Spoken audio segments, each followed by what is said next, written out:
Proverbs 16:3. Share your plans with the Lord, and you will succeed. We all want success.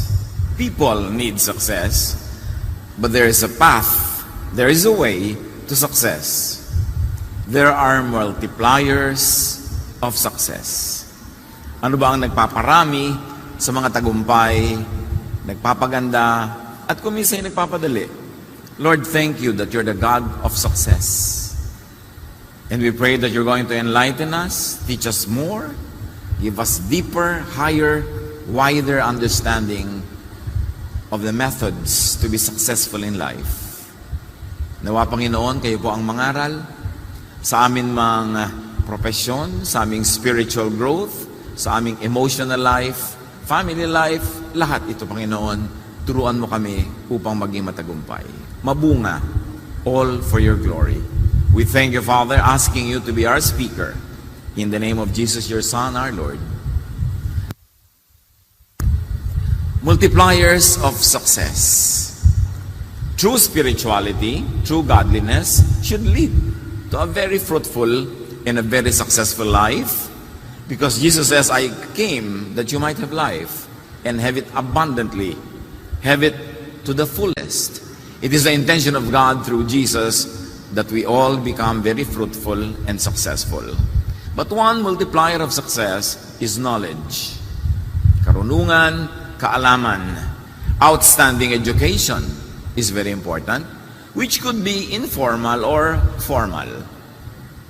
May mga merong formal education, they go through schools, through various ways of learning, pero marami ring informal ways to be knowledgeable, to observe, to learn from the experienced, to learn at the seat of masters. Lahat yan, education. Proverbs 4:5-8. Get wisdom, get understanding. Do not forsake wisdom, and she will protect you. So mahalaga, natututo. Kaya mahalagang nag-aaral hindi lang sa mga formal teachers, kundi sa ating elders, sa ating co-workers. At sabi nga ng desiderata, even the dull and the ignorant, they too have their story. Lahat may maituturo sa atin. Kahit yung itinuturing ng iba na hamak, mababa ang kalagayan sa lipunan, pero kung specialization niya ang isang bagay, lagi yun ang ginagawa niya, marami tayong matututunan sa kanya. So get wisdom. Always learn. Which is important, be teachable. Be willing to be told, to be corrected, to be taught, to be tutored, to be guided, to be taken by the hand. Dapat huwag laging mag-alam-alaman. Marunong tayong manahimik para makinig sa marunong at nang lalo tayong maging marunong. Proverbs 3:1-2, My son, do not forget my teaching, for they will bring you prosperity. Hindi magic na pag tinuruan ka, magkakaroon ng prosperity. But you're able to eliminate right from wrong. You're able to minimize mistakes. You're able to maximize correct deeds and decisions, which of course would lead to prosperity. Mahalaga ang tao marunong. Meron ng dalawang nag-uusap Nagmamagaling yung isa. Sobrang magturo, sobrang magyabang. Ang dami-dami niya kasing napag-aralan. At sabi ng kausap niya, if you're really smart, why are you poor? Hindi nakakibo. Kasi dapat kung ang galing-galing mo, di dapat maluwag ang buhay mo. Dapat kumikita ka, marunong kang magparami ng mga binibigay sa'yo ng Diyos. Galing-galing mo magturo dyan, tapos wala ka makain. So dapat marunong tayong makinig. Hindi yung kung marami tayong academic units, kala mo kung sino na tayo. Proverbs 24:3-4. By wisdom, a house is built. Through knowledge, its rooms are filled with rare and beautiful treasures. Pag daw ang tao ay mahusay talaga, sunod-sunod ang ginagawa niyang tama, inevitably, giginhawa siya sa buhay, magkakaroon siya ng mga magagandang bagay sa buhay. Kasi ang talino, nakakapagpayaman. Of course, that is applied knowledge and wisdom. Meron naman kasi ang galing sa teorya, pero hindi applied. Ang nagkakaroon ng ginhawa sa buhay, yung ina-apply yung karunungan to productive endeavors. Endeavors that bring about fruits that you will need in your life. Ecclesiastes 7:12, wisdom is a shelter as money is a shelter. But the advantage of knowledge is this: wisdom preserves those who have it. So meron daw na ang kayamanan niya ay karunungan, shelter yan. Kanlungan yan sa buhay. Meron naman ang kayamanan niya ay pera talaga, shelter din yan. Pero iba na daw yung marunong na, yung mayaman na marunong pa. Kasi yung mayaman na marunong ang mananatiling mayaman. Pero yung yumaman na hindi marunong, babalik sa kahirapan niya. Kailangan marunong ka mag-preserve ng wealth. Kaya may mga one-day millionaires, mga biglang yumaman, mahirap uli next week. Kasi hindi sila marunong, mayaman lang sila. Pero yung hindi mayaman na marunong, yayaman yun. Kaya between yan naliligaw sa'yo, ang yaman-yaman, tapos walang alam, nagmamana lang pala. Lulusta yun, mauubos yun. Meron naman, walang kayamanan, pero madiskarte. Yun, ang mas meron pang future mo. Because wisdom makes and preserves wealth. Do not equate poverty with spiritual growth and development. Hindi mo sasabihin, kasi kaya ako pobre, kasi maka-Diyos ako kasi spiritual ako. God wants you to be prosperous. Pero hindi instant, hindi magic, hindi nadadaan sa kadadasalan, kaayuno o kahiling. May way. Yan ang pinag-aaralan natin.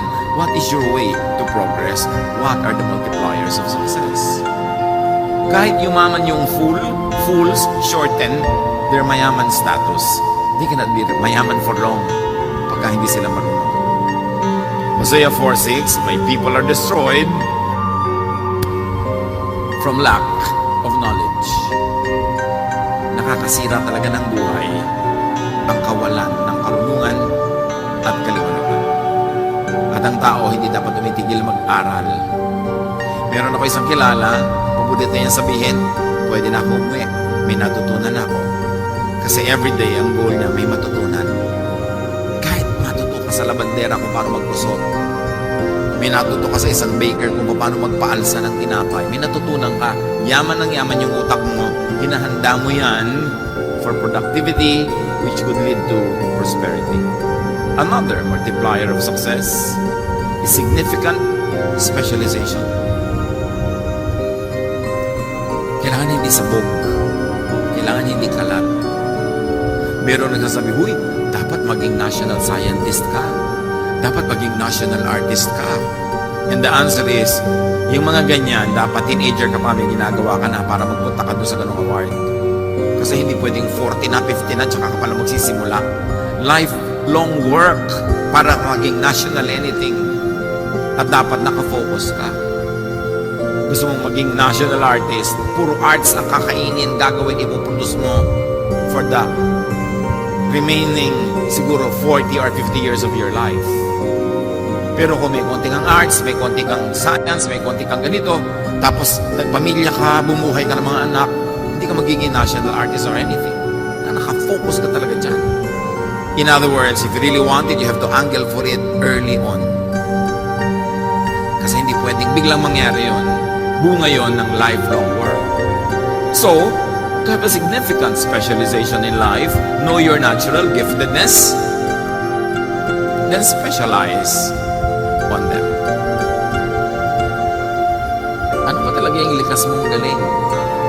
Doon ka mag-specialize kasi doon ka magiging first class.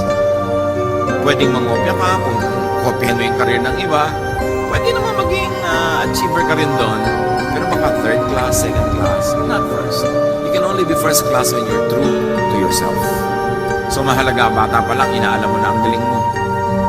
Kaya, nung araw, ewan ko ngayon, kung uso pa yan, pag fourth year high school ka, or its equivalent, may mga aptitude tests na ginagawa para malaman mo kung anong kurso sa kolehiyo ang pinakabagay sa'yo. O kung hindi ka bagay mag-kolehiyo. Kasi may ibang bagay pala para sa'yo. Yung iba na kasi hindi naman pang kolehiyo sila tapos pinipilit ng kolehiyo. Baka iba yung galing. Kaya pag nag-high school reunion, yung mga high school group nag-reunion, 20 years later, ang mayayaman yung mga drop-out. Yung mga kulelat, mga bulok tutorial, mga dishonorable mention, karamihan yun ang mayaman. Bakit? Kasi sa pagda-drop out nila, doon nila nasundan kung ano talaga ang galing nila. Ang galing niya pala mag-welding. Naging specialist siya. Lahat ng barko sa mundo siya nag-weld. Meron siyang welding company, yumaman. Yung sobrang galing at talino, lahat ng pag-aralan, nalalaman, lahat ng kasi pinapasa. Gumraduate na, nakatatlong kurso na, nakagraduate na. Hindi pa rin yung mayaman. Kasi hindi naman napagkakaperahan yung kurso niya. So yung mga street smart, madalas yan talaga yung mga dropout mo, yung laging absent. Yun ang pag nakita-kita kayo later, yun ang kagagaling kami kayayaman. Bakit kaya? Kasi napilitan silang sundin na lang kung anong natural talent nila kasi hindi nila ma-afford to pursue an academic program in their lives. But not all, ha? May mga sinundan yung academic life nila na umasenso rin at marami rin nangyari sa buhay. Pero mas marami yung kandidatong humusay ang kabuhayan doon sa mga hindi masyadong academicians. Kasi naman ang mga school natin, ang gino-glorify, yung nagiging honor yung pumapasa yung mga obedient, di ba? Pag may award ka laging most obedient, most polite, most punctual, hindi na pagkakaperahan niya. Eh siyempre, ang gusto ng school, under control ka, kaya lalagyan ka na maraming medalya pag di ka pumikipo. Pinakamaganda ang posture pag nakaupo. Diba? Pinakapo, opo. Pinakamagaling maglinis sa mga desk. Lagi ka siyempre uutuin ng mga school, lalagyan ka ng award para lagi kang mabait at dali-dali mo makontrol. Pero sa totoong buhay, mahirap maging productive pagka lagi ka lang sunod-sunuran. Pag hindi ka creative. Kasi ang gumagaling, yung nakaka-invento ng mga bagong rules sa buhay, hindi lagi sunod lang ng sunod. Pero siyempre, sa ating mga pamilya, sa lipunan, sa churches, gino-glorify natin sobra yung submission to authority. Yung talagang yung para kang makinang sunod-sunuran. Kasi madali kang hawakan, pero sa totoong buhay mo, gagaling ka talaga. Magiging productive ka ba dyan? So, maging totoo sa sarili. At dapat tinitingnan natin mga anak natin, mga apo, pamangkin. Ano bang galing nito? Dito natin siya ihilig. Kasi ang puno, kung saan nakahilig, kaya mo doon pumunta. Yung pilit-pilitin. Psalm 139:16. With your own eyes, O God, you saw my body being formed. Even before I was born, you had written in your book everything I would do. So God ang nagdedetermine na magiging talent natin habang tayo nililikha pa lang sa ating sinapupunan ng nanay natin. At dahil Diyos ang nag-decide kung ano magiging talent mo, siya na rin nag-decide kung anong tatahakin mo landas doon ang assignment mo. At pag wala ka sa iyong assignment, mahirap mag-excel. Pag hindi ka talaga para doon, importante. So start early. Be consistent. Para may mangyari, kailangan meron kang specialization. Be faithful to your nature. Because when you are true to yourself, ang pinag-aaralan mo, yung talagang gusto mo. Ang ginagawa mo, yung talagang gusto mo, then you will not work. All your life, you will play. Because when your work is something you like, it is actually play and not work. Ephesians 2:10, for we are God's handiwork, created in Christ Jesus to do good works, which God prepared in advance for us to do. Hindi lahat ng sinasabing good works, religious work. Anything that's good for people, for humanity, for the planet, for society is good. Religious or non-religious. And God gave you a natural inborn talent for you to have an assignment, a calling, a mission in life. And when you pursue that God-given talent and calling, you will be in the right path to success. And the shortest distance between 2 points is a line. So dapat diretso ka doon sa pupuntahan mo. Hindi maraming liko dito, ay atras, liko doon. Enroll sa ganong course, ay atras, enroll sa iba. Ang daming mga oras na pwedeng masayang. Romans 12:6-8. We have different gifts according to the grace given to each of us. If your gift is, let's say, teaching, then teach. If your gift is singing, sing. If your gift is this, then do this. Huwag mong piliting maging iba. 1 Peter 4:10, each of you should use whatever gift you have received. Paano po yan? Nakapag-aral na ako ng ganitong course, tapos eto na yung trabaho ko, pero hindi ko talaga po enjoy. Well, habang hindi ka papatay, pwede ka pa mag-change ng career. Kung 5 taon na lang po ang natitira sa buhay ko, lalo na 5 taon na lang pala, huwag mo nang sayangin, mag-change ka na ngayon. Kasi next year, 4.5 na lang yan. Kahit po 3 na lang, kahit huling hininga mo na, pumunta ka doon sa tama mong lugar para doon ka man lang mamatay. Huwag mo sabihin, tagal na po ako dito mataas na ang posisyon ko. Mataas na ang posisyon mo, masaya ka ba? Kung hindi ka masaya, you cannot be your best. Dapat doon ka sa kung ano ka.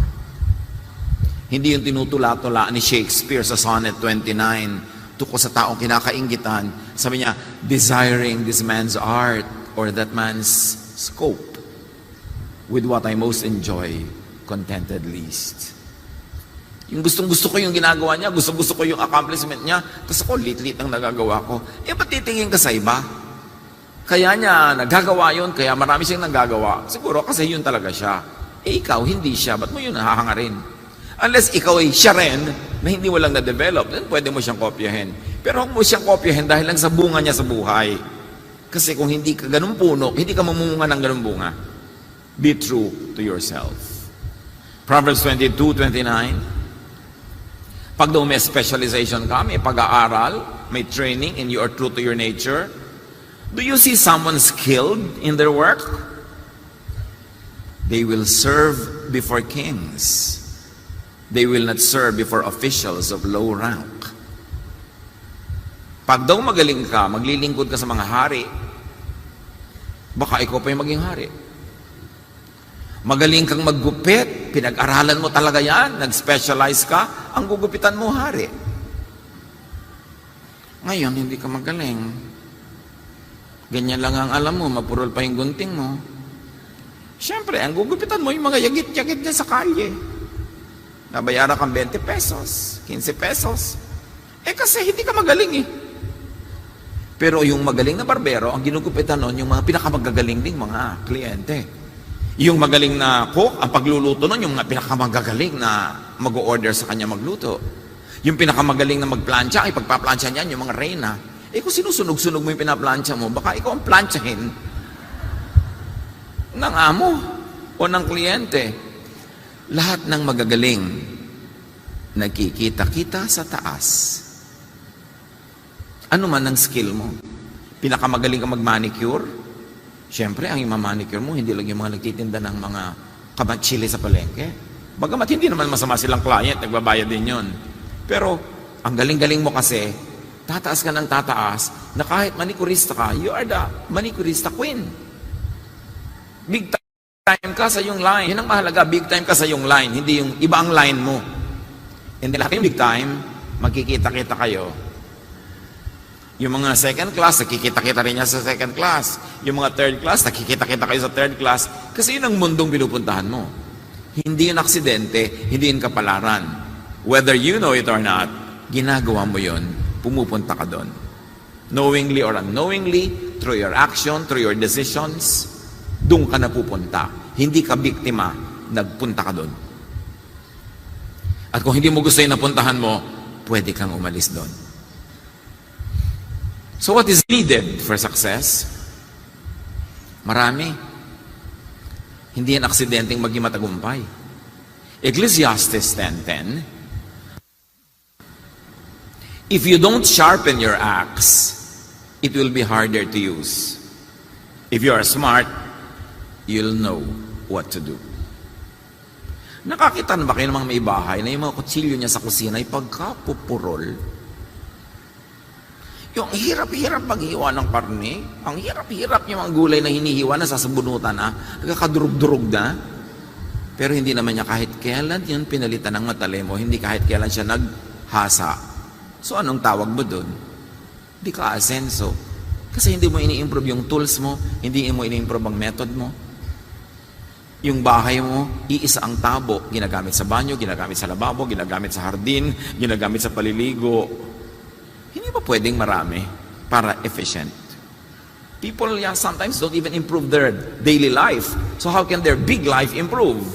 If the axe is dull and its edge is unsharpened, more strength is needed, but skill will bring success. Pag mapuro lang gamit mo, hindi magaling ang gamit mo, mas maraming pagod para ka lang may ma-achieve. So dapat inaayos mo lahat yan. Marunong ka mag-time management. Kasi lahat naman tayo, tigto 24 hours lang ang buhay. But yung iba marami nagagawa, tas ikaw wala. So, dapat marunong ka mag-manage yan. Kasi pag hindi mo manage, wala ka ma-achieve. You need improvement all the time. Sharpen that axe. And then, imagine, kung matalim na ang iyong gunting, magaling pang skill mo, di ang layo ng mararating mo. So we need development. Continuing, lifelong development. Merong mga tao nung araw, 15 years ago, hindi na nag-agree ang kanilang subject and predicate sa grammar. Hindi na sila makaayos ng past tense, ng present perfect, at present future tense. Pagka sinasabi mo, binabalingoy-ngoy, ano yan? Di ba? Yung nosebleed. Alam mo, 15 years ago, nosebleed ka na dyan. Ngayon, nosebleed ka pa rin. Wala kang ginawa para umasenso ka dyan. Para next year, hindi na nosebleed dahil alam mo na. Forever na lang matatakot ka tuwing may nag-uusap dahil hindi ka marunong. Forever na lang iiwas ka. Aba, dapat harapin mo yan, alamin mo. Para next time, alam mo na. Pati si Jesus nga, lumago eh. Hindi naman siya instant. Luke 2:52, and Jesus grew in wisdom and stature and in favor with God and man. Pati si Jesus nag-develop. So dapat tayo, nagde-develop din. So what is needed? Continuing refinement. Dapat hindi abrasive, hindi magaspang, pino. Kasi kung mag-a-achieve ka ng mga malalaking bagay, you've got to refine your talent, refine your manners, refine your grammar, refine everything. Because true and high success is for the refined. Of course, what we still need to multiply success is focus, which is very related to specialization. Pag may ginagawa ka, focus. Kasi pag hindi ka nag-focus, maaaring magkamali o maaaring hindi maging first class ang trabaho. Proverbs 4:25-27. Let your eyes look straight ahead. Fix your gaze directly before you. Give careful thought to the paths for your feet and be steadfast in all your ways. Do not turn to the right or to the left. Kailangan diretso, nakafocus ka. Nag-aaral ka ngayon, mag-aaral ka. If it's a 10-year course, you must finish it in 10. Hindi 12, hindi 14. Sayang ang oras. Hindi yung nag-aaral ka pero lagi ka nasa mall. Nag-aaral ka pero lagi kang absent. Mag-aaral ka pero puro games ang inaatupag mo. Kaya tuloy yung 10-year course nagiging 12, nagiging 14. Ikaw din ang lugi niyan at the end. Plan. Laging may plan. Kahit sa mga nagliligawan, girl, nililigawan ka ni boy, girl, sabihin mo, anong plan mo sa akin? Sabi ni boy, wala lang, chill lang. Chill lang? Gusto mo akong lamutakin tapos chill lang? Ano mangyayari sa akin para ako ditong nalamutak na gulay pagkatapos tapos chill? Eh wala ka palang plano sa akin, huwag mo akong ligawan. Chill lang? Eh, ang daming ganun, wala ka plano-plano. Kaya bago makatapos ang high school, nakakalimang nobyo na. Wala naman palang plano. Gusto lang mag-chill. Kahit yan, nag-aaral ka, ano ang plano mo sa pinag-aaralan mo? Papasok ka, anong plano mo? Para lang pumasa o para matuto o para matuto talagang mabuti? Anong plano mo? Kasi lahat naman kayo, let's say 10-year course yan, meron ang daming nalaman, meron ikaw pasangawa. Nung ini-interview ka na, nervyos ka na dahil hindi wala masasagot mo. Hit and miss. Nag-aaral ka pa raw, sayang. Dapat, kung nag-aaral, mag-aaral. Nagtatrabaho, magtrabaho. Hindi yung pag dumating ka sa trabaho, ang gusto mo, tagal naman mag-5. Tanggalin mo naman, umiiyak. Tatrabaho ka, gawin mo. Ano man ang gawin mo, basta magaling, walang makakapigil, asenso ka. Pero yung nag-fake ka lang dyan, nakakalusot. Pero hanggang doon ka lang. Of course, another multiplier of success is experience. Keep learning. Keep having experiences. Maraming mga matitinong mga pamilya, mga anak nila, kahit sila mariwasa, kahit sila may mga kaya, pag summer, nagsa-summer job. Ipinapasok nila sa kung ano-anong trabaho para matuto. Kasi kailangan mong matutunan yan. Lalo yung mga lumaking may pera, naku, ibang-iba perspective niyan. Hindi niya na-appreciate yung pera. Kahit ano ibigay mo, kulang. Yan ang mga, alam niyo kung sino mareklamo sa buhay, yung mga mariwasa. Hindi naman yung mga mga maralita eh. Kasi yung mga maralita, mabigyan mo ng konti, masaya na. Kasi appreciated nila na dating wala. Pero yung lumaki na meron na agad, ang hirap niyan i-satisfy. Kaya kayo mga magulang, di ba sabi nga ni Balagtas, pag-ibig ang ako yakin nakilala, di dapat palakihin ang bata sa saya. At sa katuwaan kapag namihasa, paglaki walang hihinting ginhawa. Kasi pinalaki mong spoiled. Kaya yung mga first generation Filipino na nakarating sa Amerika, na pumila dito sa embassy mula alas 2 ng umaga, alam mo yung araw, alas 2 ng umaga, namamayong ka na dyan, kahit umuulan, ma-interview ka lang.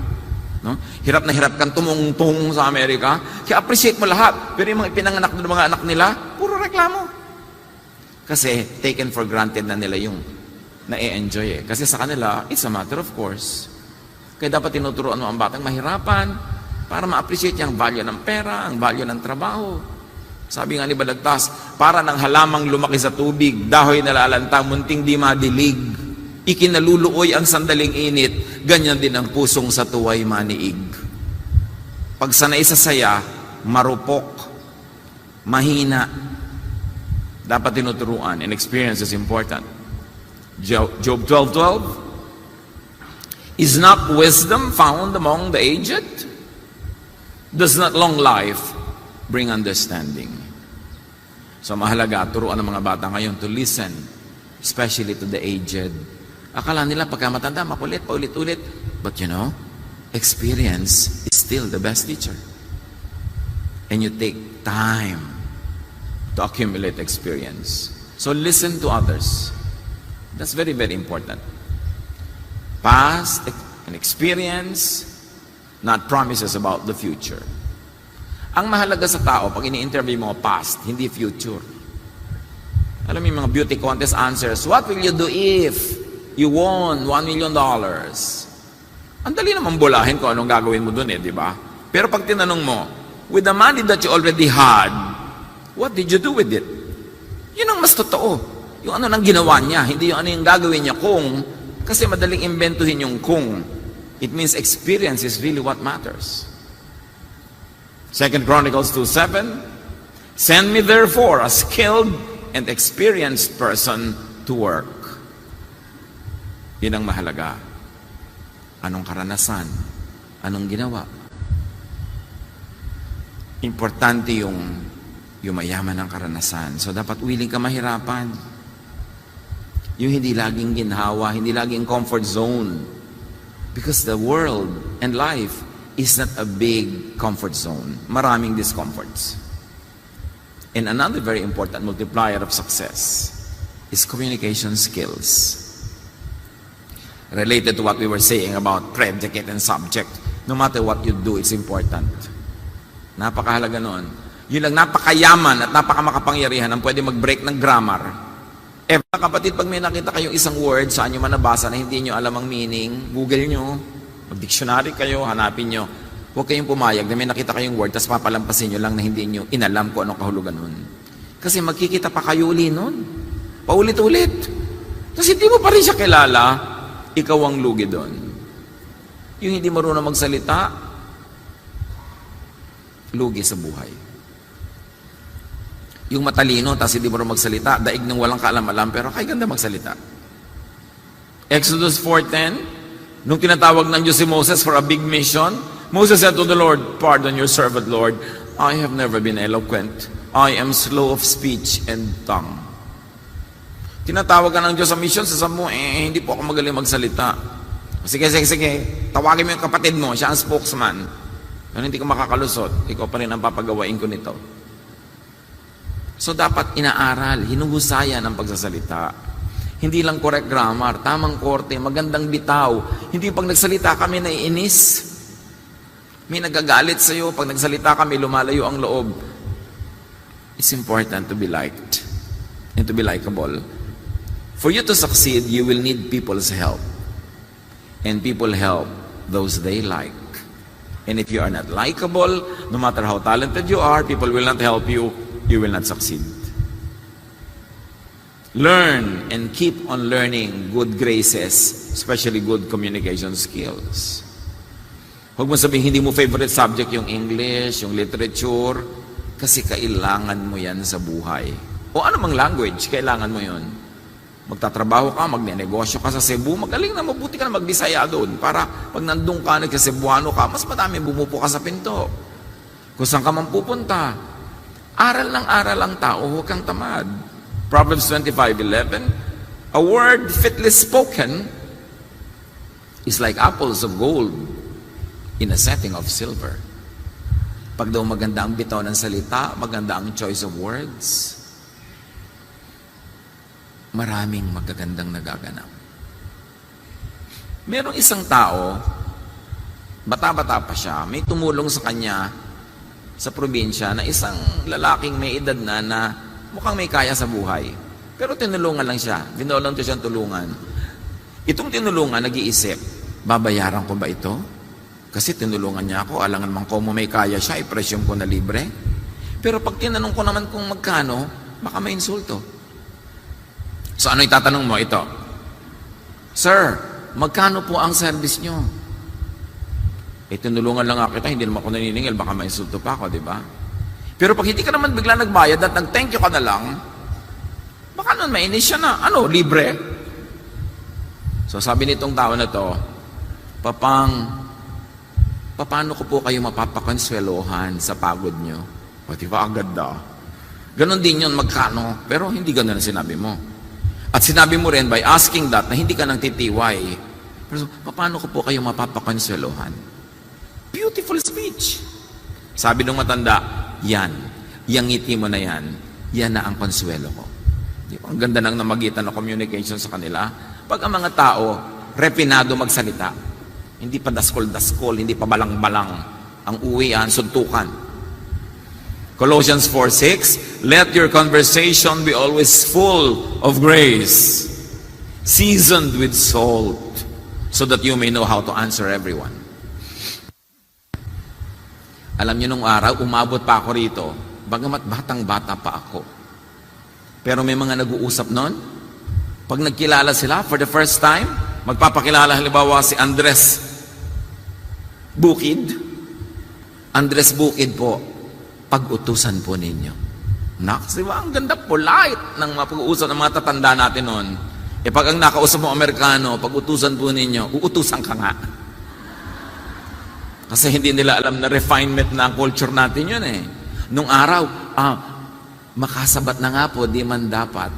Ang polite. Sisingit ka sa usapan, di man dapat. Kaya marami tayong kantang kundiman. Yung kundiman ako karapat dapat sa'yo. Kung di man bagay sa iyong karikta ng aking pagdulog ng pag-ibig, kaya kung di man kung hindi man. Ibig sabihin, napaka-apologetic, no? Yung pakonsuelo. Nung araw yung matatanda, pag-aabutan ng anak ng pera, hindi sa itong eto. Diba? Dahil nagnganga pa ang matatanda noon, sasabihin, panganga po. You depreciate what you're giving, hindi mo pinapalaki, panganga lang. Pambato po ng ibon. Hindi naabutan mo ng mga pera. Para lang, huwag siya magmukhang binibigyan mo talaga ng anything significant. Politeness will get you places. Dapat polite. Proverbs 22:11, one who speaks with grace will have the king for a friend. Maraming pinto ang bubukas kung mahusay ka at sincere, hindi nang bobola na magsalita. And when you deal with people, respect privacy. Observe some respectful distance, respect their discretion, para hindi ka parang bulldozer na pumapasok sa buhay ng may buhay. Huwag tanong ng tanong, huwag urirat ng urirat, marunong makiramdam, tahimik ka lang, so you will not be abrasive and you will not be found abrasive. And of course, you need for success a very wide social base. Sinabi na natin noon, people need help to succeed. So, the more people you are helping, and the more people who help you, the more chances of you together becoming more and more fruitful. Ecclesiastes 4:9-12. Two are better than one because they have good return for their labor. If either of them falls down, one can help the other up. But pity anyone who falls and has no one to help them up. Also, if two lie down together, they will keep warm. But how can one keep warm alone? The one may be overpowered, two can defend themselves. A cord of 3 strands is not quickly broken. Isa lang ibig sabihin, mas marami kang kaibigan, mas marami kang kapalagayang loob, mas matibay ang buhay mo. Mahulog ka man, may dadampot sa'yo, may gumulo man sa'yo, may katulong ka, may katuwang ka. So, ibig sabihin lang nun, have quantity of friends. It is important. Maraming mga hanap buhay, kailangan mo meron ka talagang wide social circle. Proverbs 14:20, the poor are shunned even by their neighbors, but the rich have many friends. And because of that, the rich become richer. Bakit yung poor are shunned by their neighbors? Hindi lang dahil poor sila. Yung poor na molestador, yung poor na laging nakahingi, yung poor na laging nangaabala, yung poor na, sabi nga ng matatanda, pag nailubog ang kamao, ilulubog hanggang siko. Pag binigyan mo ngayon, bukas nakaabang na. At pag binigyan mo uli, on the third day, automatic na yon. Bibigyan mo na siya lagi. Kaya iniiwasan tuloy. But to have many friends is important. So expose children to friendships. Expose nyo sila sa mga kaibigan. Lumalaki silang may mga kaibigan, mga matatalik na kaibigan na mula pagkabata, yan ang nagtutulungan later sa kanilang mga career, sa kanilang mga negosyo. Kasi gusto mo mag-supply ng pagkain sa 15 hotel. Biglang yung pinaka-F&B, yung manager ng lahat ng hotel na yun, high school friend mo. Diba, isang phone call lang yan. Everything being equal, you get the deal. Eh, no high school pala, inaaway-away mo. Hindi mo dinahatian ng turon. Kain ka ng turon, kain ka ng kain, nanonood siya. Baka sabi niya, bullets there with giant cube. Palang araw, pag-iigantihan kita. So, siya ngayon yung general manager mo, kung wala kang pag-asang makakuha ng deal doon. Kasi ang pangit ng record mo. Kaya mahalaga, mabuti ka makipagkapwa. Yung successful ngayon, hindi lang ngayon nangyari yun. Go back 10, 20, 30 years nung palang mga tama na pinagkakagawa nito. Kaya umaani na siya ngayon. So, importante, mga magulang, ang napaka-importante pamana sa ating mga anak. It's a very beautiful and a very strong social network. Yung habang lumalaki siya, pinapakilala mo siya sa mga kaibigan mo, mga tito at tita niya, mga kakilala mo. Kasi mamaya, mga ano na rin niya yung supporter, helper, teacher. Eh kung ipapamana mo sa mga anak mo, mga kaaway, mga inutangan mong sinubang, mga inistab-istab mo nung meron ka, di ang nalugi anak mo. Ang laking pamana, yung magandang pangalan. At hindi ibig sabihin na mayaman ang pangalan. Yung magandang pakitungo mo, pakisama mo sa kapwa. Pagka mamaya yung anak mo pupunta sa kanya, malaman lang nung pinuntahan na ikaw pala yung magulang, anak mo pala yun, meron agad siya pagtingin, may favor agad. Kaya mga magulang, nagpapakatino sa buhay para makapagpamana tayo sa mga anak ng magagandang social networks. Hindi man nila yung pakinabangan sa hanap buhay, support nila sa kanilang emotional life, support nila sa kanilang social life, to make life happier and nicer. Yan ang magandang pamana. Pag iniisip natin lahat yan, nagtatanim tayo para umani kahit 30 years later. We need quality of friends, hindi lang quantity. Proverbs 27:17, as iron sharpens iron, so one person sharpens another. Pagka meron ka makakasama, magwi-weekend kayo, o isang maghapon, o 5 oras, ang tanong mo agad, can I help sharpen the person? Pag yes, good, then I can be useful. Ang tanong naman, will being with that person sharpen me? Pagka wala, sayang lang oras mo, wag na lang. Chichismisan lang pala kayo. Yung mga kalaban niya, magiging kalaban mo rin, sayang ang oras. Huwag na lang. Proverbs 12:26, the righteous choose their friends carefully, but the way of the wicked leads them astray. Proverbs 22:24-25, do not associate with one easily angered. or you may learn their ways and get yourself ensnared. Umiwas-iwas sa mga palaway, mayayabang, kasi gulo ang kasunod ng buhay nila wherever they go. At kung kasama ka nila, madadamay ka. 1 Corinthians 15:33, do not be misled. Bad company corrupts good character. Huwag makisama sa mga mali-mali ang ginagawa. One of the biggest things we have to learn in life is to say no.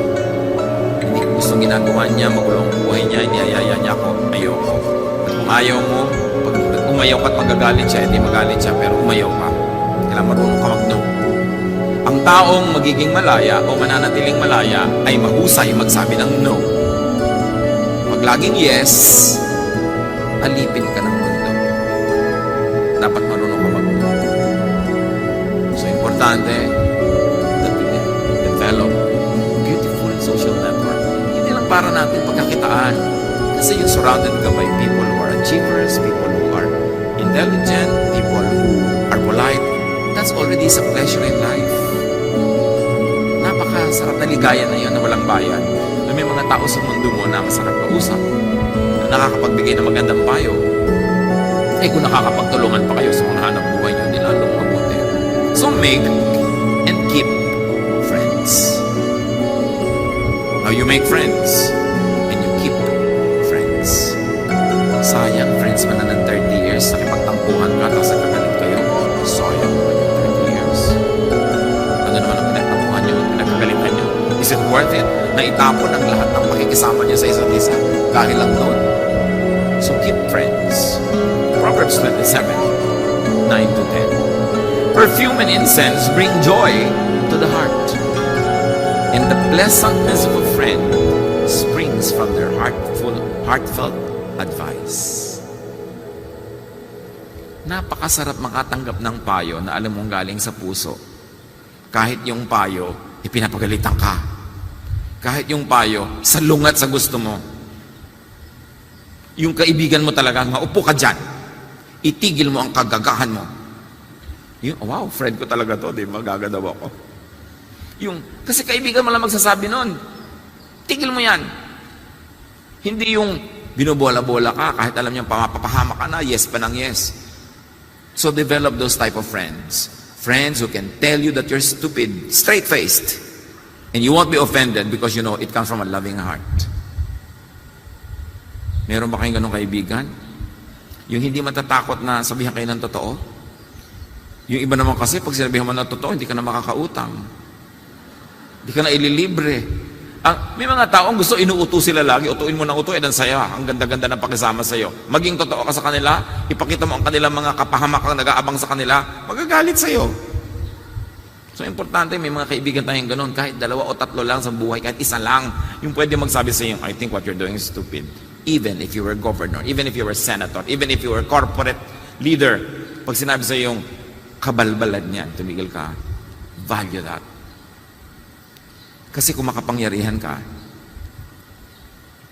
mayaman ka, yung sasalungat sa iyo, privately ha, hindi para ipakita sa iba na kaya ka niya, yung sasalungat sa iyo, yun ang totoo mong kaibigan. Dahil may dahilan sa pagsalungat.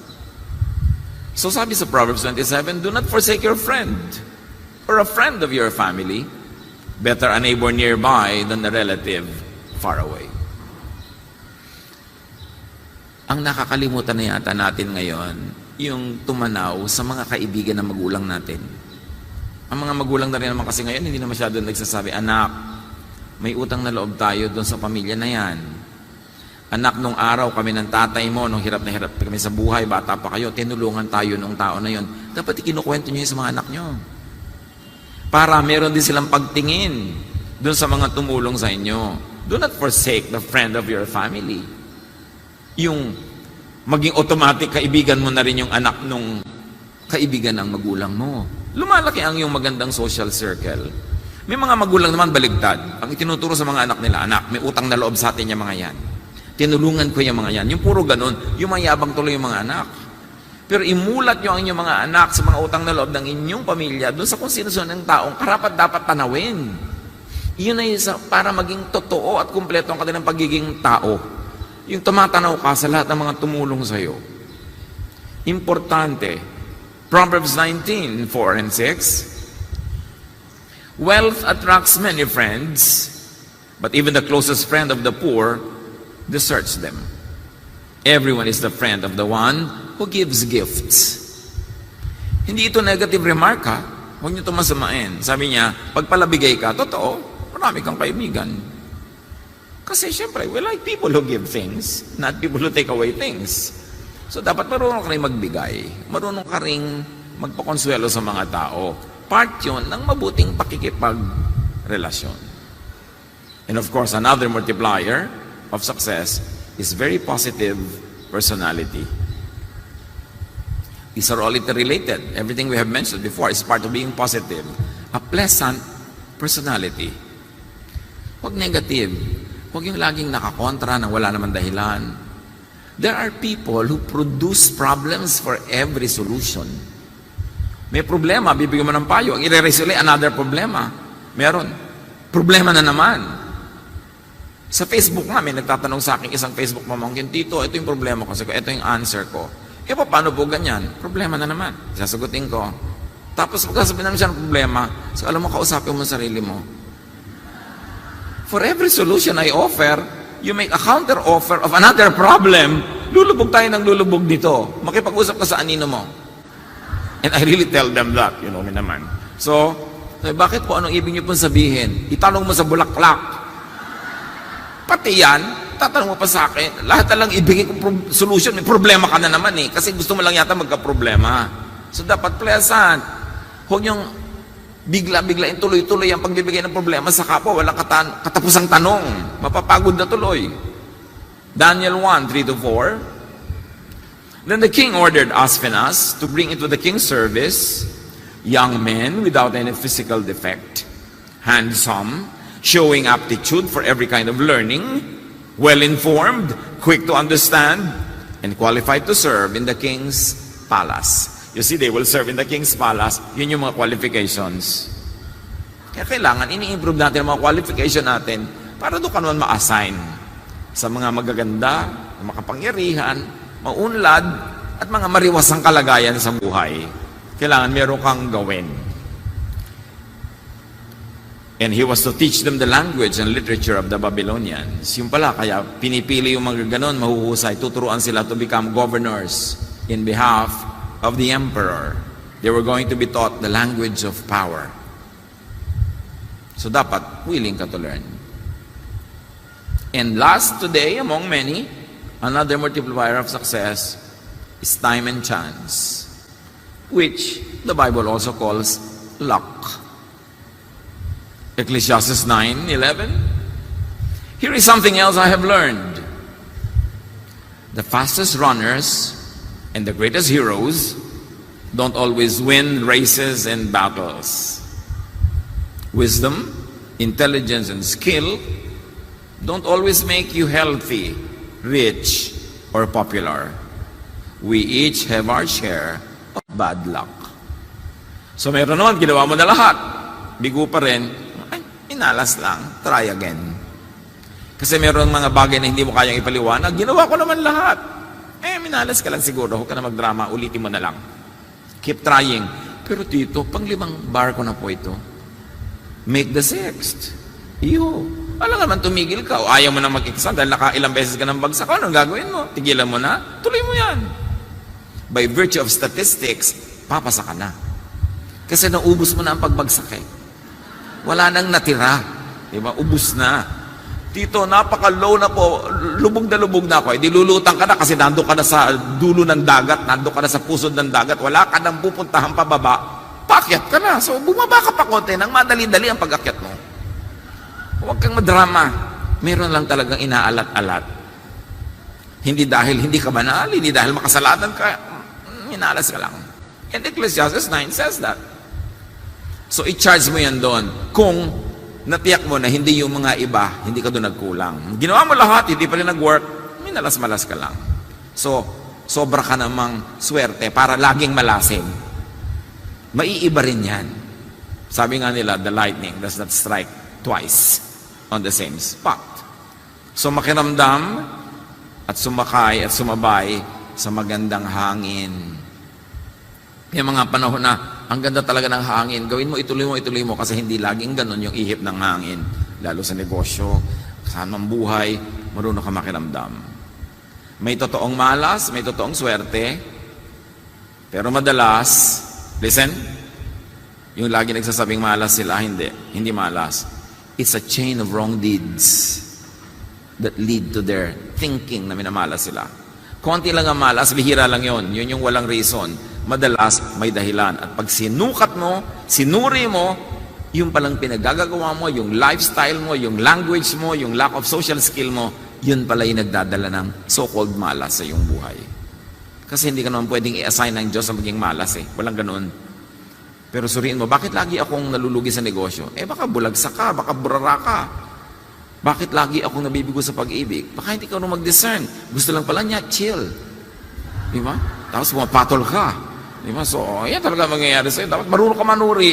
Dahil bihira lang at paminsan-minsan mangyari yung malas. Madalas, hindi mo lang alam, ikaw din ang may likha. Kaya ka nakakarating dyan.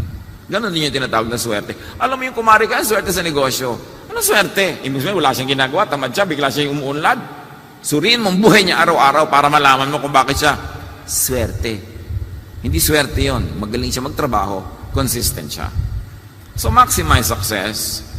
Do what is good, do what is right, and the Lord will do the rest. Lord, teach us. Teach us to do what is right at the right time so that this short life that you lend to us will be lived to the fullest. Nawa Panginoon ay walang masayang o konti lang if ever na maksaya, kundi dahil marunong kaming mamuhay. Ituro mo sa amin, Panginoon, para itong buhay namin ay maging maayos, masagana, masaya. Pagbulay-bulayan natin sumandali kung alin-alin sa ating mga pinag-aralan ang dapat i-apply sa buhay agad. Lord, continue teaching your people while we bow before you in silence.